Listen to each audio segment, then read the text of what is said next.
Welcome to mid day में education. This is Aditya Mori from NIT Trichy. आज हम लोग क्लास 9 का फिजिक्स का नया चैप्टर ग्रेविटेशन पढ़ेंगे। और भी बहुत सारा चैप्टर अपलोड हो चुका है, जाके चेक कीजिए। और हर वीडियो लेक्चर में उसके डिस्क्रिप्शन में नीचे में आपको उस चैप्टर का पीडीएफ नोट्स मिल जाएगा। जो मैं यहाँ पढ़ा रहा हूँ पीडीएफ फॉर्म में, नोट्स के फॉर्म में दिया हुआ है, तो उसको जाके रिवाइज कीजिए। क्योंकि रिवाइज करने कंसेप्ट करने से जो चीज़ आप यहाँ पढ़े वही चीज़ जाके वहाँ रिवाइज करने से स्ट्रांग हो जाता है कंसेप्ट, मतलब याद हो जाता है आपको। एक तरह से बार बार भूलना नहीं पड़ता। ऐसा क्या कि अभी हम यहाँ पढ़ा दिए, फिर 10 दिन तक वो कंसेप्ट को उठा के भी नहीं देखे तो भूल जाएंगे आप धीरे धीरे। और एक बार सामने कुछ रहा रिवाइज करने के लिए, मोबाइल में पीडीएफ नोट्स ऐसे पलट के रिवाइज कर लिया तो आपको अच्छा से याद आएगा। फिर कभी भी आपको एग्ज़ाम में भी लिखना हुआ या कहीं भी काम आया वो कंसेप्ट आप यूज कर सकते हैं। तो बिना देर के स्टार्ट करते हैं ग्रेविटेशन चैप्टर। तो जो लोग नए आए उनको पता है वीडियो लेक्चर्स मिल जाएगा, नोट्स मिल जाएगा, क्वेश्चन न्यूमेरिकल्स मिल जाएगा। जाके ढूंढ ले डिस्क्रिप्शन में यही नोट्स को और उसको डाउनलोड करके रिवाइज करें। तो ग्रेविटेशन में सबसे पहले पढ़ना है हम लोग को what is gravitation. Every body in universe attract each other with a force which is called gravitation और simple gravitational force. Is called gravitational force और सिंपली ग्रेविटेशन। इस यूनिवर्स में हर बॉडी एक दूसरे को अट्रैक्ट कर रहा है, एक फोर्स लग रहा है, उसको हम लोग ग्रेविटेशन कहते हैं। हम लोग आम बोलचाल की भाषा में ये ग्रेविटेशन वर्ड बहुत यूज कर रखे हैं। बचपन से लोग सुनते आ रहे हैं कि जो मून है अर्थ के अराउंड रिवॉल्व करता है। क्यों? क्योंकि उसमें ग्रेविटेशन फोर्स लगता है। मून जो है अर्थ के अराउंड रिवॉल्व करता है, ग्रेविटेशनल फोर्स लगता है। अर्थ जो है सन के अराउंड रिवॉल्व करता है क्योंकि ग्रेविटेशनल फोर्स लगता है। हम लोग अर्थ में कोई भी ऑब्जेक्ट उछालते हैं हवा में तो नीचे गिर जाता है क्योंकि अर्थ उसको ग्रेविटेशनल फोर्स से नीचे खींचता है। तो क्या सारा ग्रेविटेशन फोर्स सेलेस्टियल बॉडी से ही लिमिटेड है, तक लिमिटेड है? नहीं। इस यूनिवर्स में, इस स्पेस में, every body in universe attract each other with a force which is called gravitation. मतलब कि हर बॉडी यूनिवर्स में ग्रेविटेशनल फोर्स एक दूसरा को अट्रैक्ट कर रहा है। इस कंसेप्ट को थोड़ा फील कराते हैं। मान लीजिए दो ऑब्जेक्ट रखा हुआ आपके सामने, object a, object b. Object a object b को अट्रैक्ट कर रहा है अपने तरफ ग्रेविटेशनल फोर्स से, और ऑब्जेक्ट बी भी ऑब्जेक्ट ए को अट्रैक्ट कर रहा है अपने तरफ ग्रेविटेशनल फोर्स से। आपके अगल बगल जितना भी सामान हो आपको अपने तरफ ग्रेविटेशनल फोर्स से अट्रैक्ट कर रहा है। आपका मान लीजिए पेन है, ये कॉपी है, ये टेबल है, जो भी चीज़ आपको नज़र आ रहा है वो ग्रेविटेशनल फोर्स से अट्रैक्ट कर रहा है। मतलब जहाँ और सब एक दूसरा को कर रहा है। मतलब आप इस पेन को अपने तरफ ग्रेविटेशनल फोर्स से खींच रहे हैं, सब अलग अलग फोर्स, अलग अलग अमाउंट ऑफ फोर्स है। मतलब ये नहीं कि एक ही अमाउंट ऑफ फोर्स से खींच रहे हैं इसको, और ये भी आपको अपने तरफ खींच रहा है। पेन भी आपको अपने तरफ खींच रहा है, कॉपी भी आपको अपने तरफ खींच रहा है, ये टेबल भी आपको अपने तरफ खींच रहा है ग्रेविटेशन फोर्स से। हर एक ऑब्जेक्ट, आप जो ऊपर में चंदा मामा है, चांद, उसको भी आप अपने तरफ खींच रहे हैं ग्रेविटेशनल फोर्स से, वो भी उसको भी अपने तरफ एफ से खींच रहा है, और ये भी आपको अपने तरफ ग्रेविटेशनल फोर्स एफ से खींच रहा है। तो मन में क्वेश्चन नहीं आता कि एक आदमी दुनिया में सारा ऑब्जेक्ट को अपने तरफ ग्रेविटेशनल फोर्स से खींच रहा है। जितना भी दुनिया में नजर आ रहा है, जो नहीं नजर आ रहा है उसको भी अपने तरफ ग्रेविटेशनल फोर्स एफ लग रहा है, और अब आपके तरफ अट्रैक्ट हो रहा है, और आप भी हर ऑब्जेक्ट की तरफ अट्रैक्ट हो रहे हैं दुनिया में जितना भी ऑब्जेक्ट है। तो आप यहाँ पे खड़े क्यों है? ऐसा क्यों नहीं होता कि पेन यहाँ पे पड़ा हुआ है और आपके हाथ में आके चिपक जाए, या फिर आप कुर्सी के पास जाके चिपक जाए। जैसे अर्थ में क्या कि कोई बॉल ऊपर फेंकते तो नीचे आ जाता है, खींचा जाता है, वैसे आप किसी को, कोई ऑब्जेक्ट की ओर क्यों नहीं खींचा जा रही है, कोई ऑब्जेक्ट आपकी ओर क्यों नहीं खींचा जा रहा है? इसका रीज़न सिंपल देते हैं। मान लीजिए ये एक ऑब्जेक्ट है, इसका वजन है 1 kg। इसमें आप 1 न्यूटन फोर्स लगाते हैं, ठीक है? तो F equals to m a होता है। आप F लगाए 1 न्यूटन, मास है 1 kg, तो एक्सेलरेशन कितना आएगा? एक्सेलरेशन आएगा 1 मीटर पर सेकेंड स्क्वायर, ठीक है? अब आप सेम 1 न्यूटन फोर्स इस बॉडी में लगाते हैं जिसका वजन है 10,000 kg। इतना 10,000 kg। इसमें आप 1 न्यूटन फोर्स लगाते हैं तो इसका एक्सेलरेशन क्या होगा, F इक्वल्स टू एम है, F हो गया आपका 1 न्यूटन, ये हो गया 10,000 मास के जी इंटू एक्सेलरेशन। एक्सेलरेशन कितना आ गया 0.1234 मीटर पर सेकेंड स्क्वायर। तो सोचिए इस बॉडी में सेम फोर्स लगाने पे 1 मीटर पर सेकेंड स्क्वायर आ जा रहा है और इस बॉडी में सेम फोर्स लगाने के लिए 0.00001 मीटर पर सेकेंड स्क्वायर आ रहा है, जो कि नियरली जीरो के बराबर है। मतलब नाम मात्र का ही है तो जीरो ही, 0.0001 कितना कम होता है, 1 मुश्किल से हमको लगता है 1 मिलीमीटर भी नहीं हुआ ये तो, यहाँ ये तो 1 मिलीमीटर भी नहीं हुआ, वही 1 मिलीमीटर से भी कम हुआ, तो ये ना के बराबर है एक्सेलरेशन। और 10,000 के लिए तो फिर भी बहुत कम बोल दिए। और वही चीज़ अर्थ के केस में है। अर्थ में 2 ऑब्जेक्ट है, ये ऑब्जेक्ट में अर्थ ऐसे फोर्स F लगाया, ऑब्जेक्ट नीचे आ गया, सेम फोर्स ये ऑब्जेक्ट अर्थ में भी F ऊपर लगा रहा है, मगर अर्थ ऊपर नहीं जाता है। क्यों? ये ऑब्जेक्ट का कितना भी वजन हो, अर्थ जो फोर्स लगाएगा वो काफ़ी है इसको नीचे लाने के लिए, मगर उतना ही फोर्स अगर इस अर्थ पे लगेगा, क्योंकि अर्थ का मास लाखों करोड़ों में होगा, तो सोचिए कितना 0.0000 लिखते थक जाइएगा, उसके बाद जाके कुछ वैल्यू आएगा मीटर पर सेकेंड स्क्वायर एक्सेलरेशन का, जो कि एकदम बराबर होगा, इक्वल्स टू ये आप कह सकते हैं तरह से 0 मीटर पर सेकेंड का, मतलब 0 एक्सेलरेशन के बराबर। इसलिए अर्थ वहीं रहता है, अर्थ ऊपर नहीं जाता है। मतलब कोई भी ऑब्जेक्ट आप पेन उछाले, आपका हाथ में आ गया, तो जो पेन हवा में था तो पेन अर्थ को भी वही फोर्स से खींच रहा था जो फोर्स से पेन को अर्थ नीचे अपनी ओर खींच रहा था। अगर पेन तो नीचे आ गया मगर अर्थ ऊपर नहीं गया। क्यों? क्योंकि पेन का मास कम है, मास कम है इसलिए पेन में जो फोर्स लगता है एक्सेलरेशन ज़्यादा प्रोड्यूस होता है, क्योंकि फोर्स जो है डायरेक्टली प्रोपोर्शनल टू मास होता है। वैसे ही ग्रेविटेशनल फोर्स भी मास पे डिपेंड करता है, इसलिए तो फीलिंग आ गया कि ग्रेविटेशनल फोर्स मास पे डिपेंड करता है। ठीक है, तो वैसे ही मास पे डिपेंड करता है, तो वैसे ही आप में और कॉपी के बीच में, आप में और इसके बीच में जो फोर्स लगता है वो इतना कम लगता है, इतना कम लगता है कि ना के बराबर है, पता ही नहीं चलता है। बात ऐसा हो जाता है यहाँ पे, अप्रोक्सीमेटली इक्वल टू 0 के बराबर है। इसलिए ये चीज़ हमको कभी पता ही नहीं लगता कि फोर्स लग भी रहा है कि नहीं लग रहा है। और ये डिस्टेंस पे भी डिपेंड करता है, उसके बारे में हम लोग आगे पढ़ेंगे कि ग्रेविटेशनल फोर्स डिपेंड किस में करता है। इस पिक्चर देख के कुछ क्लियर हो रहा है थोड़ा मोरा, ग्रेविटेशनल फोर्स किस में डिपेंड करता है, डिस्टेंस से भी करता है। जो चीज़ जितना ज़्यादा हो उतना कम फोर्स लगेगा उसमें। मतलब कहने का सिंपल मतलब है कि ये आप है, या अर्थ में आप उछलते हैं तो नीचे की ओर गिर जाते हैं। ठीक है, क्योंकि अर्थ आप ग्रेविटेशनल फोर्स F लगाता है अपनी ओर, तो आपको नीचे गिरा देता है। तो इस स्पेस में, यूनिवर्स में अर्थ से भी बड़ा बड़ा प्लैनेट है, उसका हम बोले हर ऑब्जेक्ट यूनिवर्स में दूसरा ग्रेविटेशनल फोर्स लगा रहा है, तो उसका ग्रेविटेशनल फोर्स अपना प्लैनेट में आपको क्यों नहीं खींच लेता है?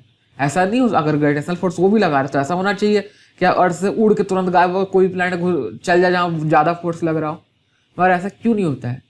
आप बोलोगे बहुत दूर है, जिससे एक फीलिंग आ रहा है कि जो ग्रेविटेशनल फोर्स होता है इन्वर्सली प्रोपोर्शनल टू डिस्टेंस होता है, जितना ज़्यादा दूर होगा उतना कम फोर्स लगेगा। तो फोर्स तो दूसरा प्लैनेट भी लगा रहा है आप पे, समझ रहे हैं ना? Mars, Jupiter, Saturn, Uranus, Neptune, जितना प्लैनेट जानते हैं, जो नहीं भी जानते, जो हर चीज़ आप पे फोर्स लगा रहा है, अगर वो इतना दूर है कि उसका फोर्स इक्वल टू आप 0 कर दीजिए, बराबर है, होना नहीं होना बात एक ही है। तो सिंपली आप कह सकते हैं ये सब चीज़ को ऑब्जर्व करते हुए एक यूनिवर्सल लॉ ऑफ ग्रेविटेशन दिया गया। इसको यूनिवर्सल इसलिए कहते हो क्योंकि ये लॉ ऑफ ग्रेविटेशन दुनिया के हर ऑब्जेक्ट में, यूनिवर्स के हर ऑब्जेक्ट में एप्लीकेबल है, और ये लॉ न्यूटन द्वारा दिया गया था। ये लॉ क्या था? According to this law the attractive force between two object in universe is directly proportional to product of their masses. मतलब दो ऑब्जेक्ट के बीच में जो फोर्स लग रहा है वो डायरेक्टली प्रोपोर्शनल होगा प्रोडक्ट ऑफ देयर मासेस। अगर ऑब्जेक्ट, कोई एक ऑब्जेक्ट है, इसका ए ऑब्जेक्ट है, दूसरा ऑब्जेक्ट बी है, इसका मास एम ए ले लीजिए, इसका मास एम बी ले लीजिए, तो जो फोर्स लगेगा दोनों के ग्रेविटेशनल का वो directly proportional to m a into m b होगा। ठीक है, और inversely proportional to square of distance between them. दोनों के बीच में अगर डिस्टेंस मान लीजिए डी है तो एफ जो लगेगा तो inversely proportional to square of distance between them, inversely होगा, तो जितना ज़्यादा डिस्टेंस बढ़ेगा उतना कम फोर्स लगेगा, इन्वर्सली प्रोपोर्शनल है, ठीक है। और एक बात, जितना फोर्स ए में लगेगा बी के द्वारा ग्रेविटेशनल फोर्स, उतना ही फोर्स बी में लगेगा ए के द्वारा, इक्वल एंड अपोजिट बॉडी में, और दोनों किसके प्रोपोर्शनल होगा, m a into m b के प्रोपोर्शनल, और इन्वर्सली प्रोपोर्शनल डी स्क्वायर के। तो देखिए ये एनिमेशन से देखिए, यहाँ मास m1 है, ये मास m2 है, दोनों के बीच में डिस्टेंस d है। ग्रेविटेशनल फोर्स जो directly proportional m1 into m2 by d square हो गया, और प्रोपोर्शनली कांस्टेंट g आ गया यहाँ पे प्रोपोर्शनलिटी को हटाने के लिए, और g का वैल्यू एक्सपेरिमेंट द्वारा पता किया गया, जो आप लोग को भी नहीं पढ़ना कौन सा एक्सपेरिमेंट, उसका वैल्यू आता है 6.672 ×10⁻11 न्यूटन मीटर पर केजी स्क्वायर। न्यूटन मीटर पर केजी स्क्वायर क्यों आया, तो देखिए फोर्स का वैल्यू ऐसा यूनिट क्या होता है, न्यूटन, तो लेफ्ट हैंड साइड न्यूटन है एफ जी, फोर्स का ऐसा unit Newton, right hand side G, यहाँ को जी का नहीं पता, छोड़ दीजिए जी का यूनिट क्या है, हमको जी का यूनिट नहीं पता। अगर हमको मास का पता है, मास इंटू मास के जी स्क्वायर हो जाएगा, के जी इंटू के जी हो जाएगा, तो के जी स्क्वायर, दो बार मास है, नीचे डिस्टेंस इंटू डिस्टेंस स्क्वायर, तो मीटर स्क्वायर हो जाएगा ऐसा यूनिट। तो जी का यूनिट क्या आ जाएगा, जी का यूनिट आ जाएगा आपका मीटर स्क्वायर उधर चल जाएगा, newton metre square divided by KG square. आया कि नहीं आया जी का केजी स्क्वायर, वही चीज़ है, वैसे यहाँ मीटर स्क्वायर होगा, ये गलत दिया हुआ है यहाँ पे।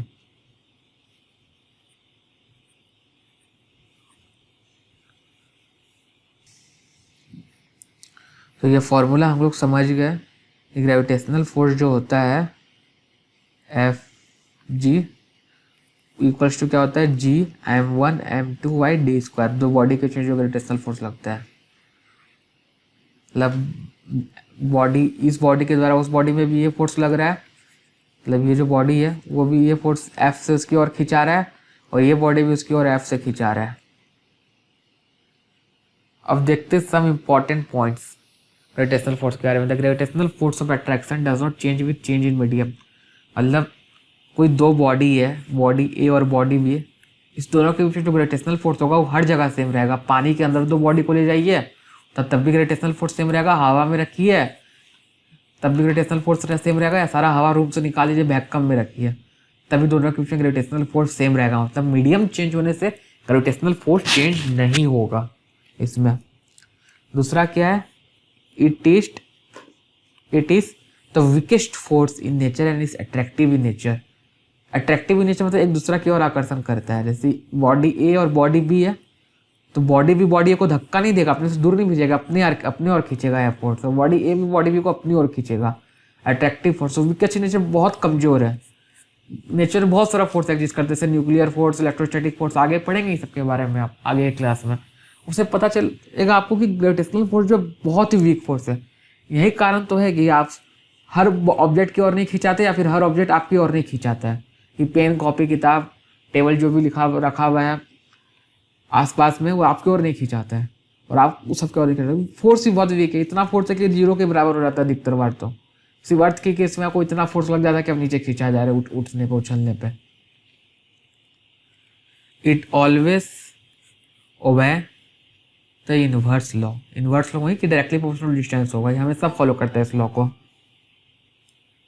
और it is a central force, ये जो है सेंट्रल फोर्स है। सेंट्रल फोर्स मीन्स जो भी दो ऑब्जेक्ट है एक दूसरे के सेंटर की ओर अट्रैक्ट होता है। ऑब्जेक्ट एफ जो फोर्स लगेगा ऑब्जेक्ट ए के कारण बी पे, वो इसके सेंटर की ओर लगेगा, इस डायरेक्शन में लगेगा, और ऑब्जेक्ट ए पे जो फोर्स लगेगा वो अपने बी के सेंटर की ओर खींचेगा, एक दूसरे के सेंटर की ओर एक दूसरे को अट्रैक्ट करता है। तो फिर से देखते हैं चारों इसका इंपॉर्टेंट थिंग्स जो हम लोग मेंशन किए, important points. The gravitational force of attraction doesn't change in medium, पहला ये है, it is the weakest force in nature and is attractive in nature. दूसरा, तीसरा, it always obey the inverse law. तीसरा, it is a central force. तो याद रखना ये इंपॉर्टेंट पॉइंट्स है।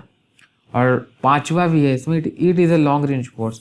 लॉन्ग रेंज फोर्स की मतलब आपको क्या बोले कि दुनिया का हर ऑब्जेक्ट एक दूसरे पे ग्रेविटेशनल फोर्स लगा रहा है, तो लॉन्ग रेंज फोर्स तो आपसे चंदा मामा, चांद तो कितना दूर है आपसे, मून आपसे कितना दूर है, फिर भी हम आप क्या बोले कि मून का भी आपके ऊपर ग्रेविटेशनल फोर्स लग रहा है, बट ओके इतना कम है, नियरली जीरो के बराबर है, इसलिए it is long range force, long range तक लगता है, इन्फिनाइट आप कर सकते हैं, मगर जो चीज़ जीरो के बराबर है उसको काउंट ही क्यों करें। तो importance of universal law of gravitation, क्या क्या इम्पोर्टेंस है। तो जो यूनिवर्सल लॉ ऑफ ग्रेविटेशन है F equals to g m1 m2 by d square, कि जो भी फोर्स होगा दो ऑब्जेक्ट के मास के प्रोपोर्शनल होगा, प्रोडक्ट ऑफ मास के प्रोपोर्शनल होगा, और दोनों के बीच की डिस्टेंस के इनवर्सली स्क्वायर का इनवर्सली प्रोपोर्शनल होगा। ये हर जगह एप्लीकेबल है, इसलिए motion of earth around the sun, जो अर्थ सन के अराउंड मूव करता है, ठीक है, चारों तरफ, इसका भी जो कैलकुलेशन होता है ना अलग अलग चीज का, मीन्स कितना डिस्टेंस है, अगर फोर्स दिया हुआ है तो दोनों के बीच में कितना फोर्स लग रहा है, वो उसमें ये एप्लीकेबल है ये लॉ, उसके मोशन को एनालाइज कर सकते हैं ये लॉ आप पढ़ के, एक इलिप्स के सेंस में करता है, आगे आके पढ़ेंगे सन के अराउंड एक ऐसे इलिप्स में करता है। दो पॉइंट होता है यहाँ पे, इस पॉइंट को कुछ स्पेशल नाम दिया जाता है, अभी एग्जैक्ट मुझे वो नाम याद नहीं आ रहा है, जैसे सर्कल में सेंटर होता है वैसे यहाँ दो पॉइंट होता है, तो इसके मोशन में भी आप ये फोर्स लगा सकते हैं। सेम आप motion of moon around the earth भी लगा सकते हैं, ये सब आगे जाके पढ़िएगा, इसको भी मत दिमाग लगाइए। The force that bind earth to the earth, हम लोग अर्थ के खिलाफ जो बाइंड होते मतलब उछलते तो नीचे आ जाते हैं, या फिर flow of water in river, river में जो वाटर फ्लो कर रहा है, क्यों फ्लो कर रहा है, रिवर का स्लोप है ऐसा, पर पहाड़ से आता है, इससे नीचे ग्रेविटेशनल फोर्स के कारण खिंचाते जाता है वो। तो the law of gravitation is applicable everywhere in the universe, so it is called universal law, ठीक है, क्योंकि जो लॉ दिया गया न्यूटन के द्वारा, यूनिवर्सल लॉ ऑफ ग्रेविटेशन, कि कोई भी दो ऑब्जेक्ट वर्ल्ड का, यूनिवर्स का एक दूसरा पे फोर्स लगाएगा जो कि directly proportional to product of mass होगा, inversely proportional to square of distance होगा, वो हर जगह एप्लीकेबल है, वो इस चार एग्जाम्पल से पता चल जाता है, इसलिए उसको यूनिवर्सल लॉ कहा गया है। अब आगे कल के पार्ट में, आगे के पार्ट में कल के क्लास में, मतलब जब भी अपलोड होगा उसमें लोग न्यूमेरिकल करेंगे और केपलर्स लॉ के बारे में जानेंगे। तो इस वीडियो को आप शेयर कीजिए और नोट्स डाउनलोड करके पढ़िए, जो आज पढ़ा है उसको रिवाइज कीजिए, और पिछले चैप्टर्स का भी वीडियो आप देख सकते हैं जो कि अपलोडेड है। धन्यवाद।